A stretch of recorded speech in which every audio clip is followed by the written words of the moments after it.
We're going in live? Yeah.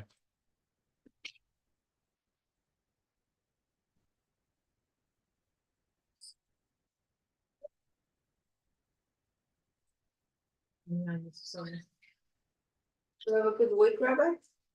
Fantastic. Yeah.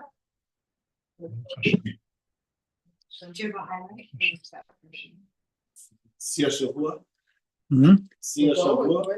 See? Yeah, the high point of your week. High point of my week.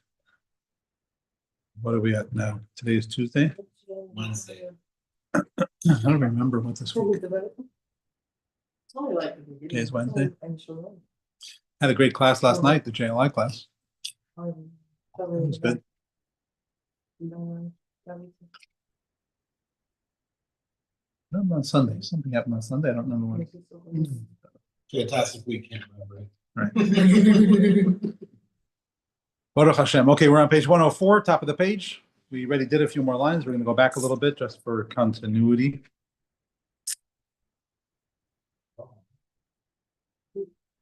We're talking about how every sin is really a detail or an expression of the prohibition against avodah zarah. So the Alter Rebbe was saying that the first two of the 10 Commandments really encompass and include the entire Torah. Anochi Hashem Elokecha is basically all of the mitzvahs that you should do, and Lo Yeh Lecha Elokim Acherim Al Panai, you have no other gods, is really a summation of all of the prohibitions of the Torah. So anytime you violate any prohibition in Torah, you're basically committing in some subtle way, you're committing the sin of idolatry, of avodah zarah. That's what we're talking about. So he's saying, Aval be'emes la'amitai.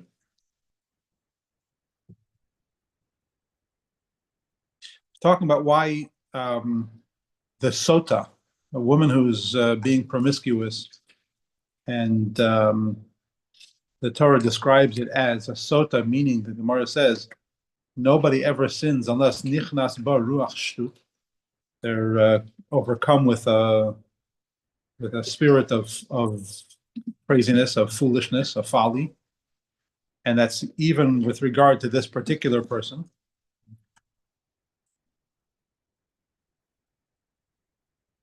And the Alter Rebbe was saying that, as we said earlier in Tanya, even the lowest of the low among Jewish people, if you threaten them with death, if they don't worship avodah zarah, chances are they're going to choose death. So the question is, what's with this lady?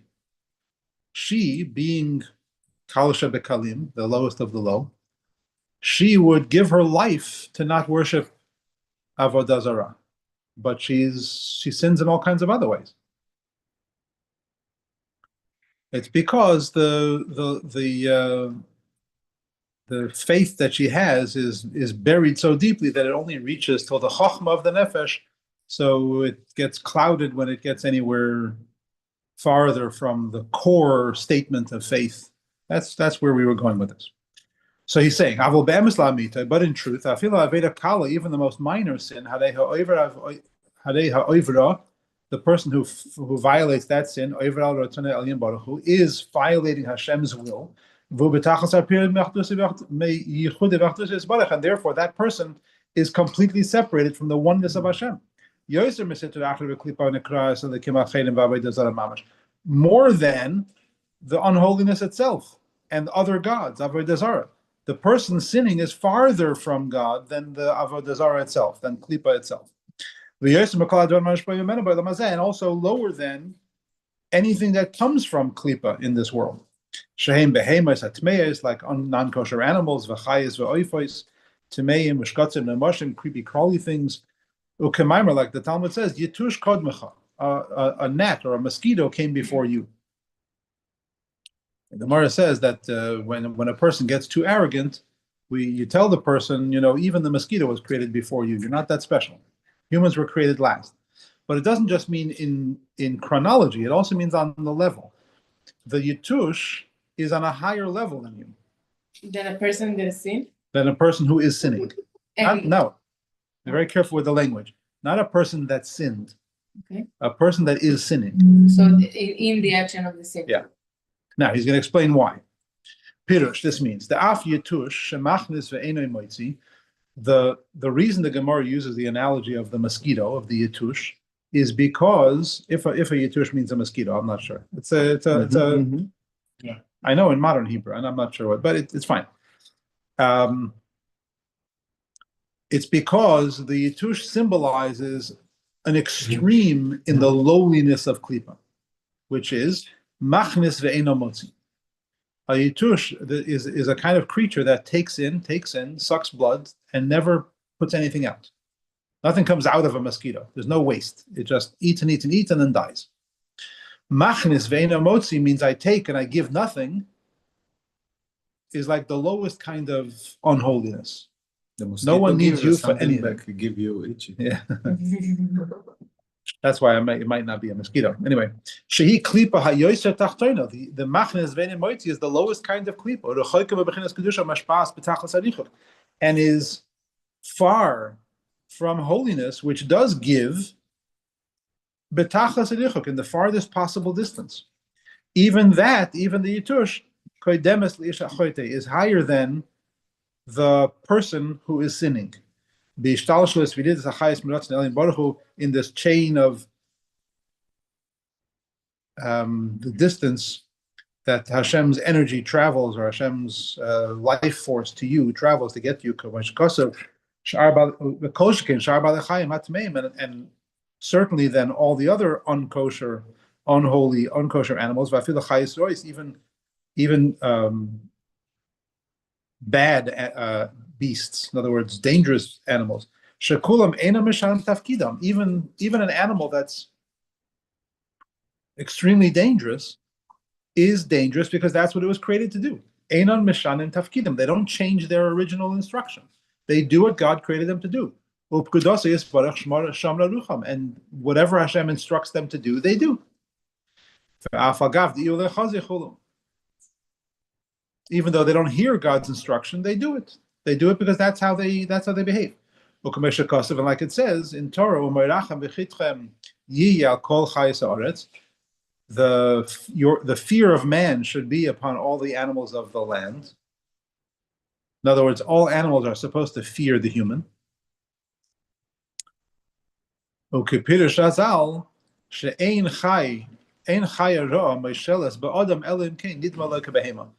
Gemara, the sages in the Talmud say that no animal would ever harm a person if not for the fact that the person looks like another animal to them.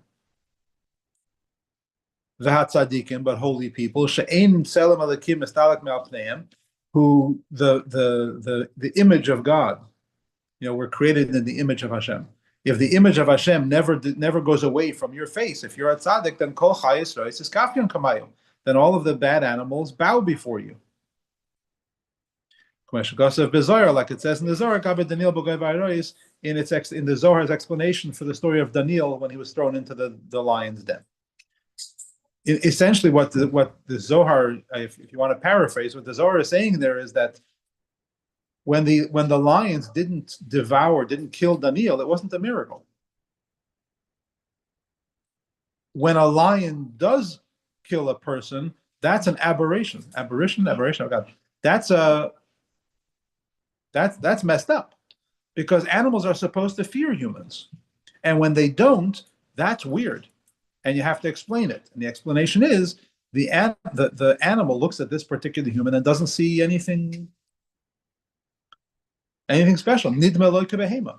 The animal looks at this person and said, "That's just another animal, another kind of animal. It walks on 2 feet." Because the image of Hashem, the tzelem Hashem, is gone from that person.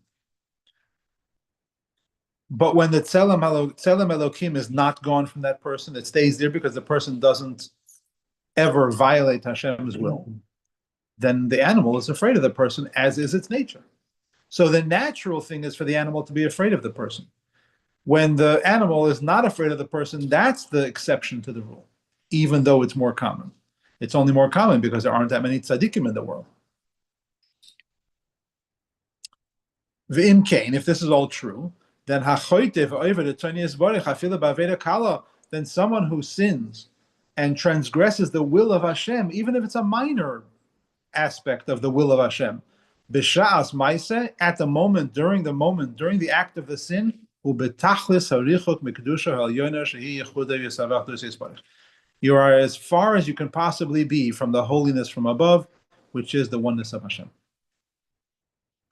In the moment of the sin, you're very, very far from God. Yoiser mikol balechayim, more than any of the hatameim, any of the unholy animals, ushkatzim or the moshim, or the creepy crawly things, which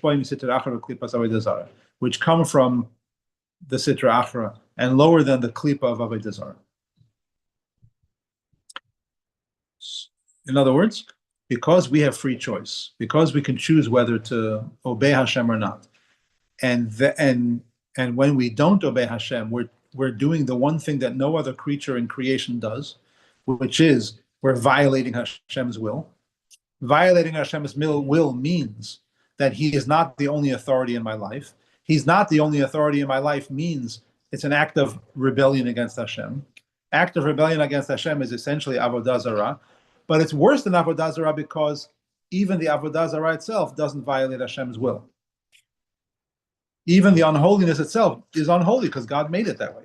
But when I do it, I have the privilege, the expectation of a human being is much greater because we have free choice. If we have free choice, then we're expected to make the right choice, do the right thing, and not abuse the privilege of having free choice. Now, what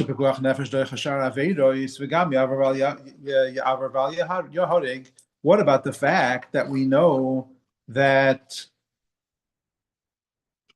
avodah zarah, if somebody says, bow to the cross or I'll kill you, you're not supposed to violate. You're supposed to let yourself be killed, God forbid. If all sins are like that, then why is it the case that pikuach nefesh doicha all the mitzvahs? That if there's a case of pikuach nefesh, if it's a matter of life and death, you're supposed to violate the mitzvahs and save your life. And then there are three things that you should. There are three mitzvahs that you're not supposed to, but all the other mitzvahs. So Shabbos, for example, somebody's, God forbid, having a heart attack on Shabbos. What do? You call the ambulance. Oh, you're violating Shabbos. You're driving to the house. Yes, you violate Shabbos. There's no question. You're supposed to violate Shabbos and call and save the life. Why? If violating Shabbos is a sin, which makes it just like idolatry, just like avodah zarah, and avodah zarah you're not allowed to violate in order to save a life, then why are you allowed to save a life? His life is irreplaceable. Listen to the question. If it's true that you're not allowed to violate avodah zarah even at the cost of your own life, Your own life. even at the cost of your own life, you're not allowed to violate. If you die, there is nobody to keep Shabbat. I understand. But If you first, let's get the question. Okay. The question is, if every sin is, well, we just finished this whole long explanation that the Rebbe was giving, this long, detailed explanation about how every sin is really avodah zarah, right? If every sin is really avodah zarah, then why are you allowed to violate any sin to save a life if you're not allowed to violate avodah zarah to save a life? It's the same clear thing. and saying this is the essence of it all. And if you're coming clear and worship something else other than God, then the whole point is lost and you better die. So he said, the Alter Rebbe is saying every single mitzvah is like that. Anytime Hashem says, don't eat But we pork. don't do it with the same head.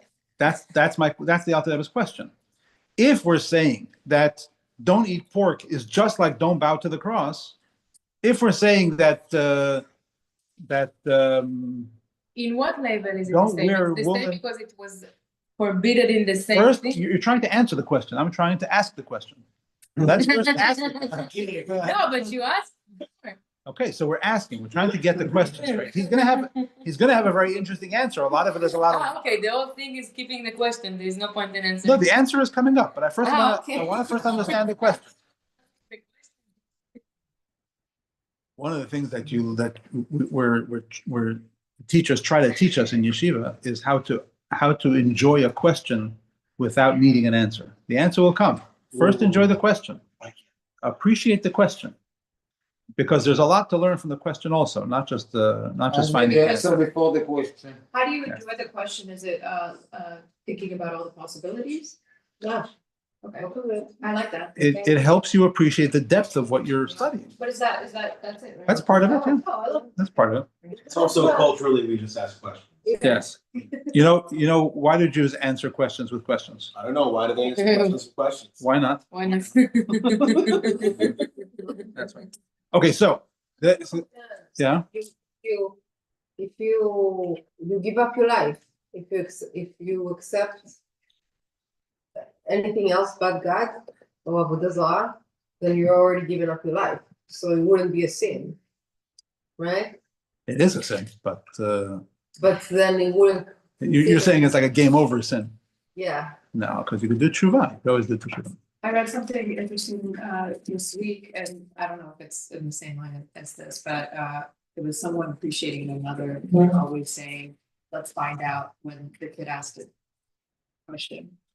What will happen or anything. The answer was always, let's find out. What's this button for? What's That's that? this button. What's this button for? Okay, so again, the Alter Rebbe just spent a whole half a chapter explaining to us that every sin is exactly like Avodah Zarah. There's no difference. Why?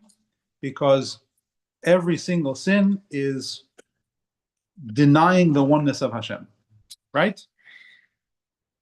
Why then is it only Avodah Zarah and two other mitzvahs that you're supposed to die for instead of, if you're supposed to die for Avodah Zarah, then you should die for every sin, just like Avodah Zarah, because every sin is like Avodah Zarah.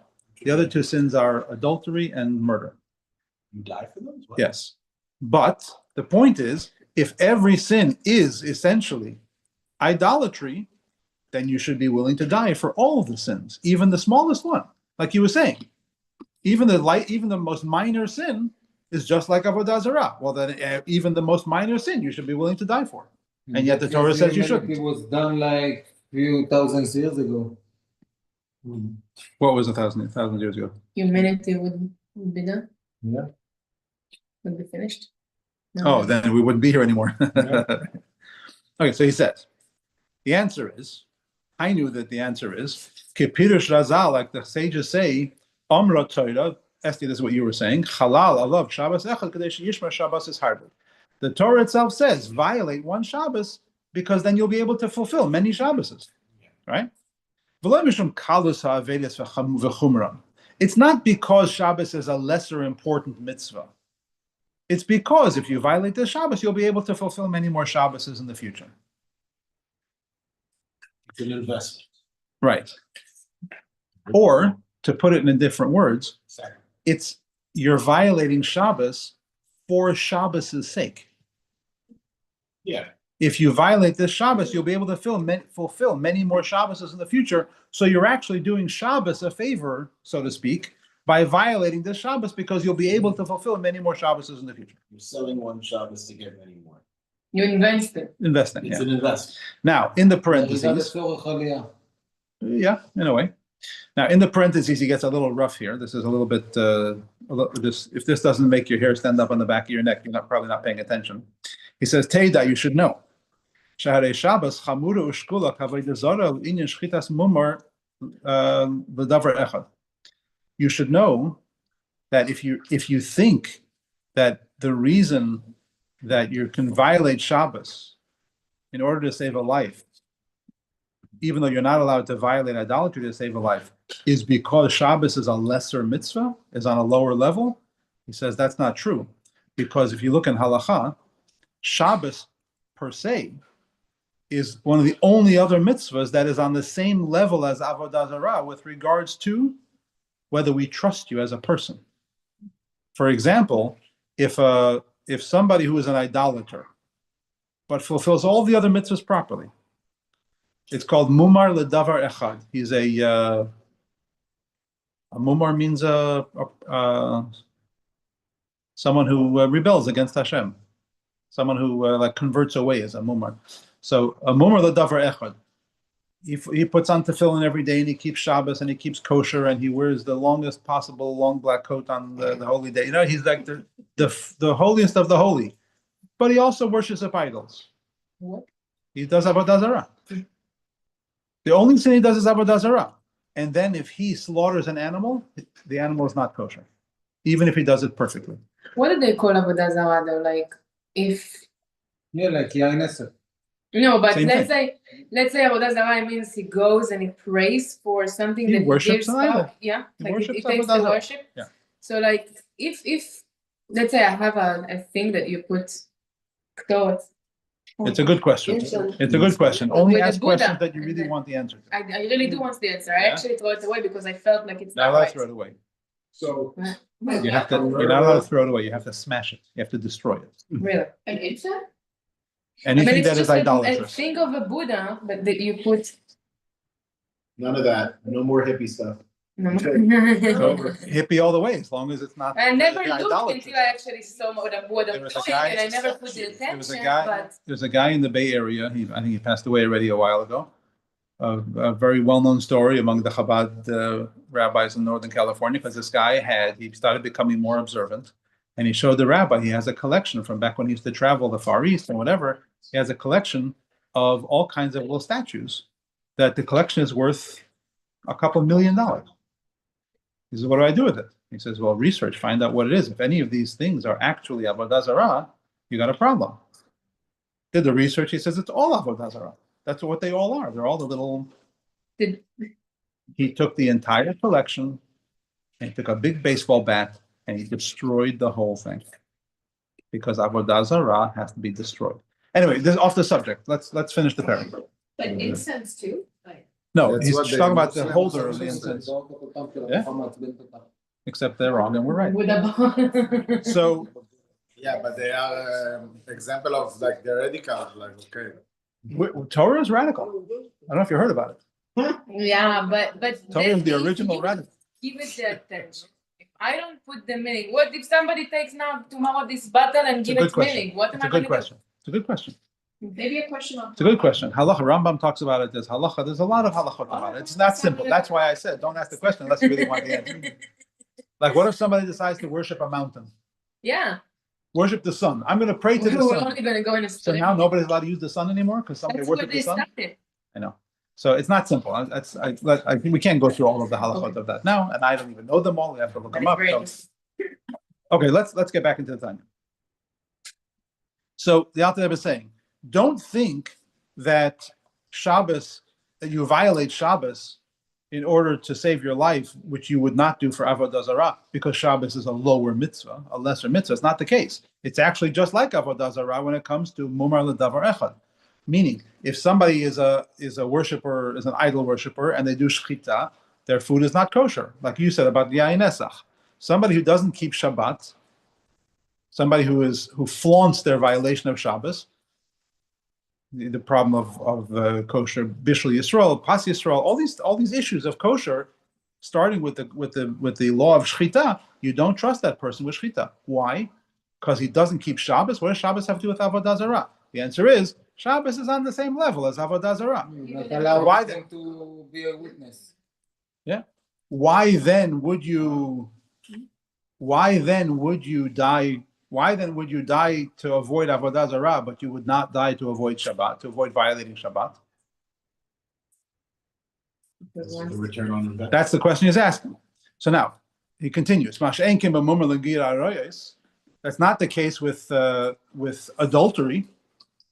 Somebody who fulfills all the mitzvahs of the Torah, but he's an adulterer, and he does shchita. Is the shchita kosher? Yes. It's only Shabbos, and it's specifically about Shabbos. Right. Why dafka Shabbos? Because Why not Gilui Arayot? Because Shabbat is also like 7 days of creation. So 1 second, let him answer the question. But he's asked, the question he's asking is, there are 3 mitzvot you're supposed to die for. Avodah Zarah, idolatry, murder, and adultery, Gilui Arayot. If you're a mumar l'davar achad, if there's one sin that you keep violating, lehachis, you're proud of your sin. You're doing it just to stick it to God. Murder. Yeah, you love murdering. You just love murdering. Every morning you go out and murder because that's what you do. And you still go out in the morning. I think I met that guy actually at work. Oh, yeah. So Oh, yeah. if there are only Most psychos want. We feel smart enough to not be good. there are only two mitzvahs that if you are a mumar ledavar echad with that mitzvah, that's the one thing that you intentionally violate, that you're not trusted for shchita and etc. That's idolatry and Shabbos. Why not adultery? You can be a regular serial adulterer and your shchita is still kosher. Why? Nevertheless,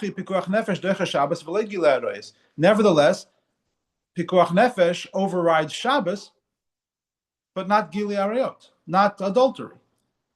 But Shabbos will cause you to be mumar ledavar echad for kosher, but not gili. So it's like, which one is bigger? Which is a strong?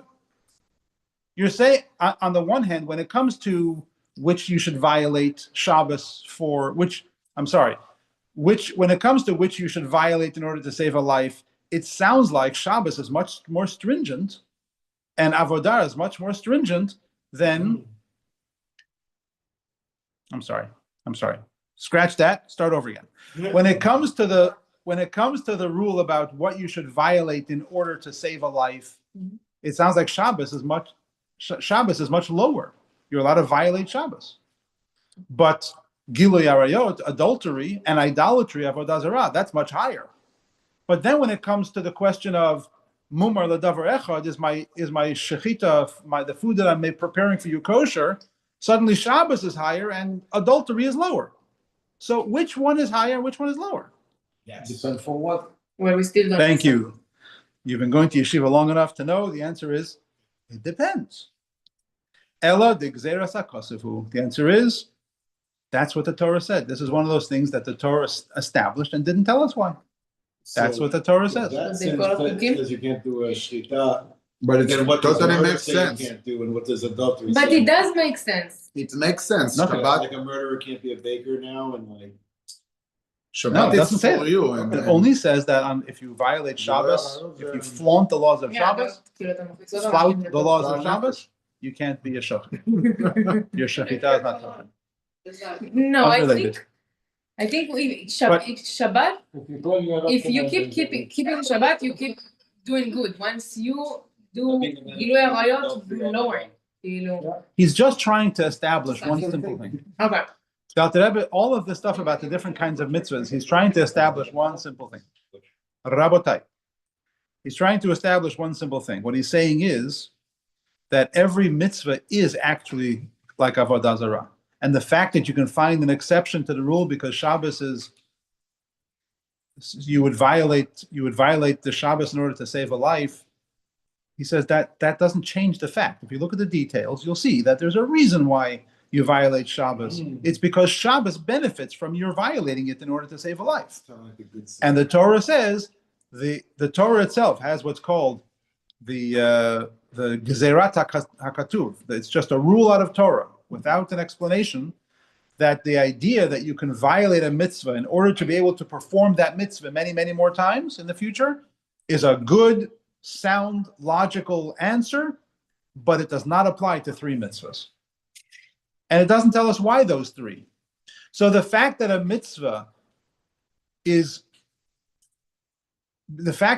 any other mitzvah is different from idolatry in that you can violate the mitzvah to save a life doesn't mean that it's not like Avodah Zarah. It's still just like Avodah Zarah. Makes sense. Somebody's. Yeah. But that's also not true, because if a murderer is about to murder, you're supposed to murder the murderer. If the answer is Self-defense. whatever, no, it's somebody else. Oh. But even self-defense, if the answer is, well, it doesn't matter, one person's gonna die, the other person's gonna die, so let the murderer live and let the other person die. So it's not just because somebody's gonna die anyways. And then what's the explanation for adultery in that case? Good question. No. Anyway, Yeah. back to the story here. So every sin is actually like Avodah Zarah. Ask that question at the end when we're finished the thing. Remind me. We'll get to that. In the moment when you're doing the sin, in the moment that I am committing a sin, I am lower than the klipa itself. I am lower than the Avodah Zarah itself. That's just the way it is. However, Ella, Shela'achar Ma'aseh Hachet, after the sin is committed, not during the time of the sin, afterwards. If it's from what we know of as, there are actually hierarchy in mitzvahs, which are greater and which are lesser. How do we know? We know the gravity of a sin by the punishment that the Torah prescribes. Because a punishment in Torah is not just revenge. A punishment in Torah is a cleansing. It's a correction. There's no such thing as a punishment in Torah that's not a correction. Which means if somebody sins in a way that's beyond repair, there's no punishment. A delicate description, but that's so. From the kind of punishment that the Torah prescribes, you can know the gravity of the sin. So there's the punishment of karet. Karet means the person, that the soul is cut off from the Jewish people. That's the worst of the worst. So the Alter Rebbe saying here is this: after the sin, assuming it was not the kind of sin that you would get karet for, God forbid, where the soul is not cut off from God completely, but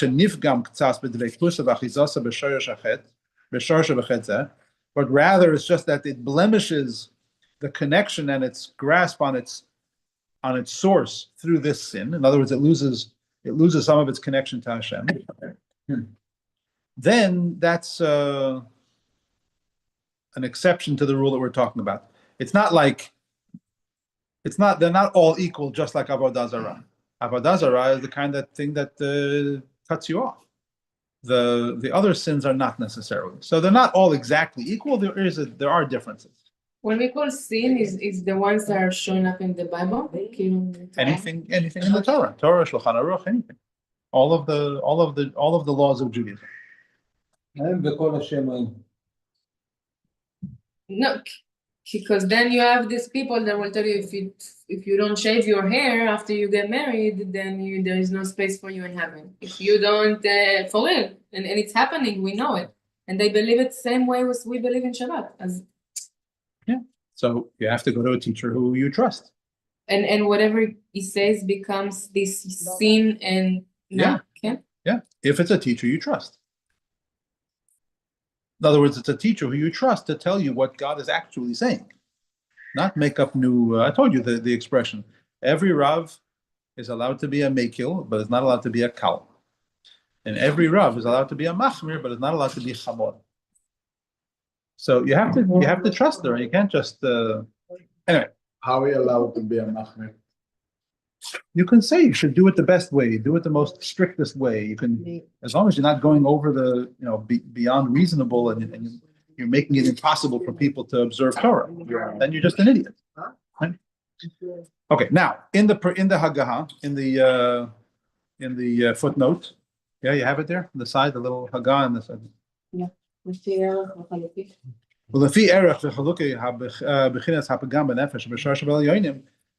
Given the different levels of the blemish that is caused in the soul and in its root source in the higher worlds, that's also how there are the different levels of punishment and cleansing. Whether the cleansing is in purgatory or whether the cleansing is still in this physical world. Every sin has its own specific quote unquote punishment, which is the purpose of the quote punishment is to cleanse and to remove the dirt, the blemish, and the damage of the sin. Even the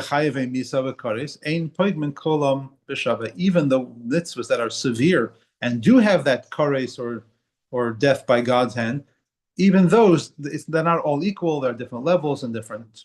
So you should know that the kind of punishment is not just a punishment, it's a level of severity, and the severity is determined by the amount of cleansing that the soul needs given what it went through.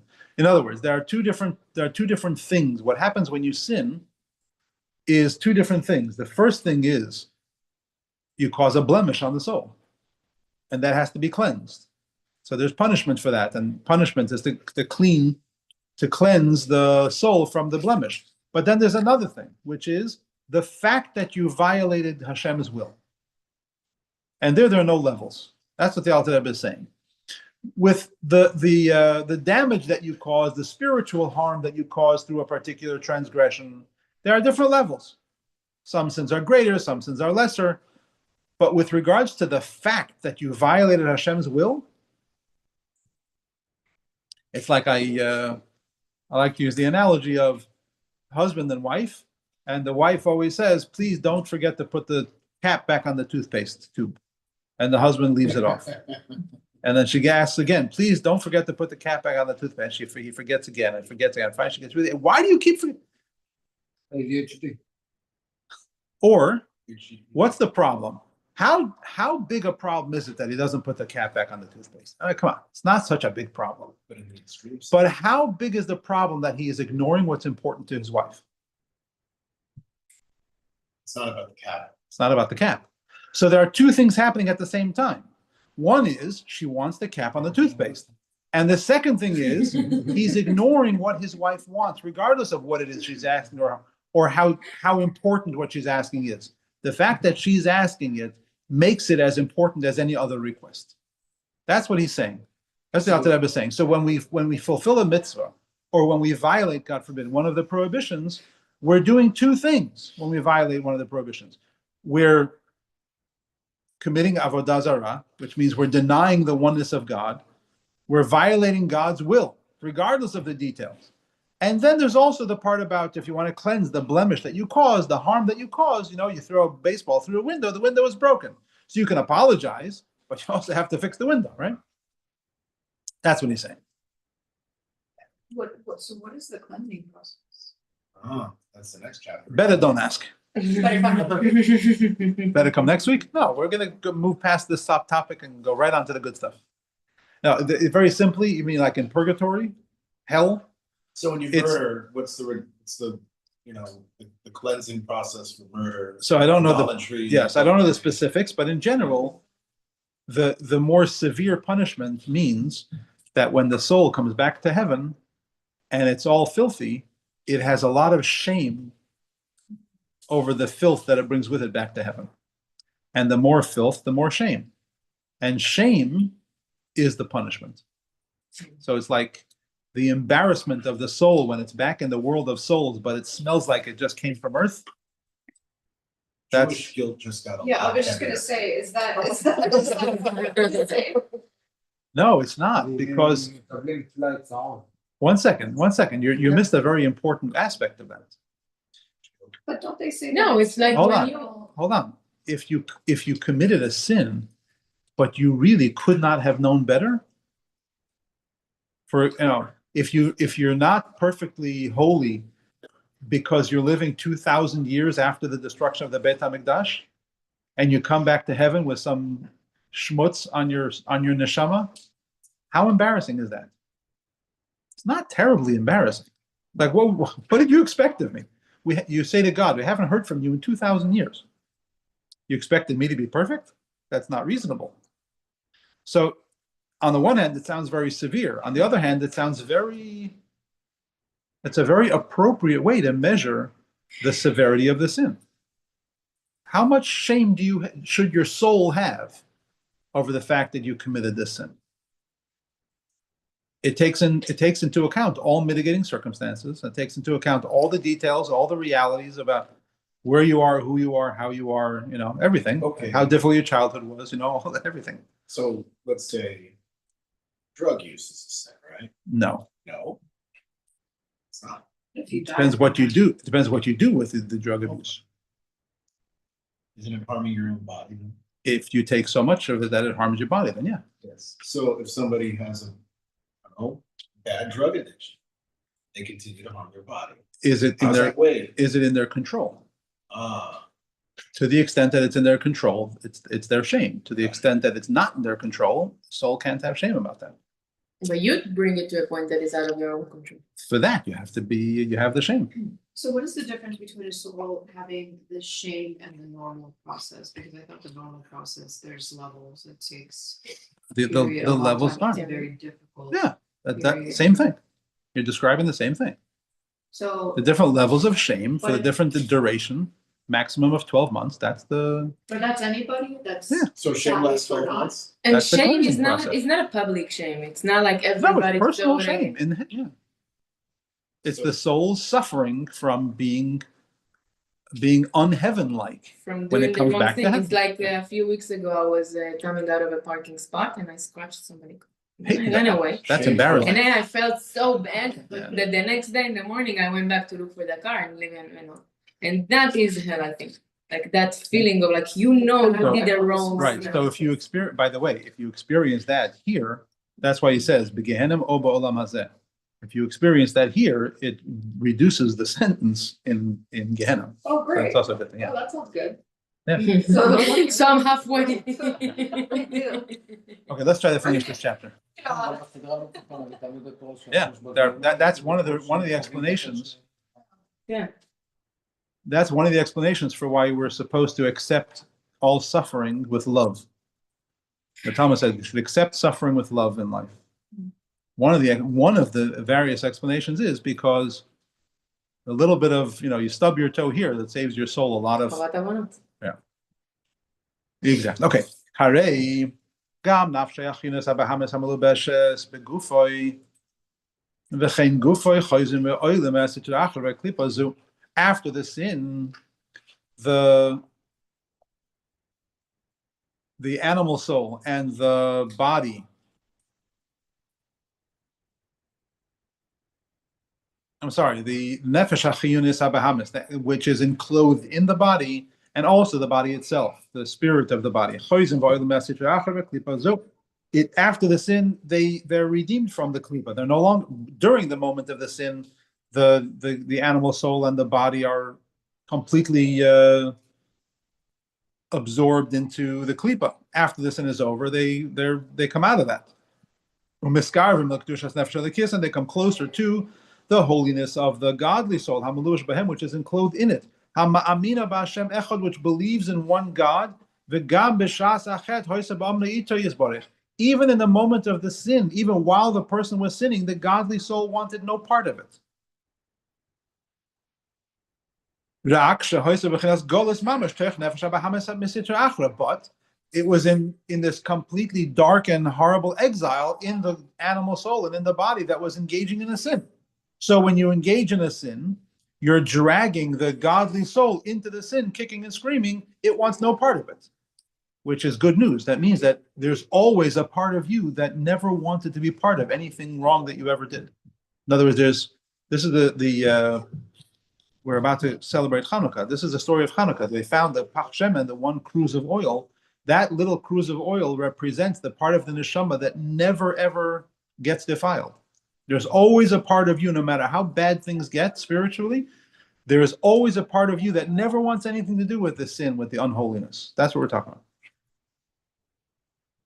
about. The animal soul that causes the sitra achra, the unholiness, which causes the body to sin. But it does so, and it schleps the godly soul down with it into the ugliness, into the abyss. The mata, as low as possible, tachas tumas sitra achra, lower than the unholiness of the sitra achra of klipas avodah zarah shemesh b'neinum. Terrible. There's no greater golus than that. Go down from such a high place, etc. Commercial, like the very graphic and disturbing analogy of the shoyrish of makar nafshes called Beis Yisrael hu mechachma ilah. I'm sorry, I didn't say commercial. I skipped a few lines. Commotion is borli, like we explained earlier, that the source of all of the neshamas of the Jewish people are all from the highest level of chachma, from God's chachma. And he and his chachma are one. May the please get this. This is the graphic disturbing analogy. Like the mashal, the analogy of the person who takes the head of the king,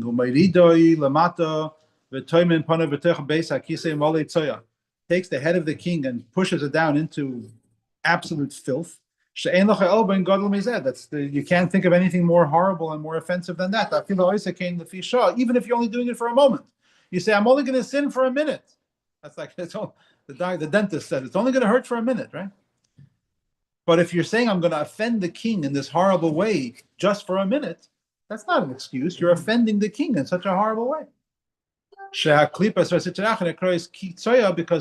and sitra achra, all that is called filth, kanoida, as is known in Kabbalah. So the bottom line is that every time we do anything that is against Hashem's will, that's essentially avodah zarah.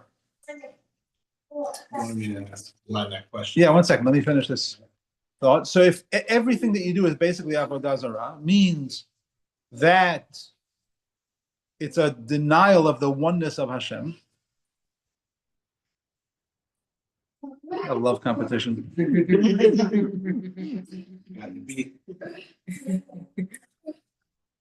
Which means you distance yourself from Hashem.